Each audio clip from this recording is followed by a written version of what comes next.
Dobar dan.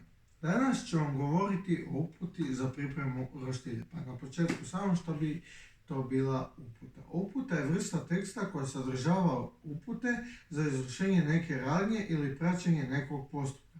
Može sadržavati više ili manje detalje.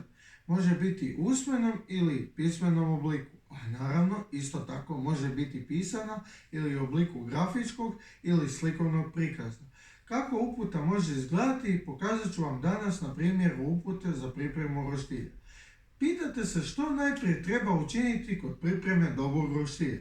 Najprije treba osloboditi radni prostor. Ispravno ste zaključili. To znači da najprije potrebno očistiti kuhinju i oprati prljavo posuđe. Za pripremu roštilja potrebno je puno slobodnog prostora. Također potrebno je očistiti naravno sam roštilj. Sve potrebno za roštilj, hranu, posuđe, opremu potrebno je pripremiti unaprijed uz roštilj. Pripremiti drva za potpalu kao i ugljen. Treba računati na vrijeme potrebno za pripremu žara oko otprilike sat vremena. Ako žar prejak, hrana će nam pougljeniti, a to nikako ne želimo. Treba potpaliti vatru i kad procijenite da imate dovoljno žara, prave temperature, na žar stavljate takozvane metalne gradele. Potrebno ih je premazati uljem, naravno. I zatim na njih stavljate željenu hranu, na primjer ribu, meso, povrće itd. Najprije sa jedne strane, a poslije okrenite.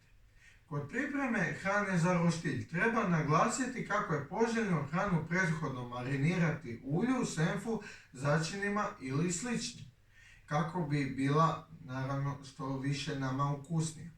Važno je paziti da hrana bude jednake debljine kako bi bila gotova, u isto vrijeme treba je neprestano premazivati da se ne osuši. Roštilj je potrebno imati stalno na oku da ne bi bilo neželjenih posljedica, kao na primjer da ne bismo morali zvati vatrogasce. Nije loše gotovu hranu staviti u lijepo posuđe i ukrasiti recimo povrćem i kuhanim krumpirom, jer znamo da jedemo i očin.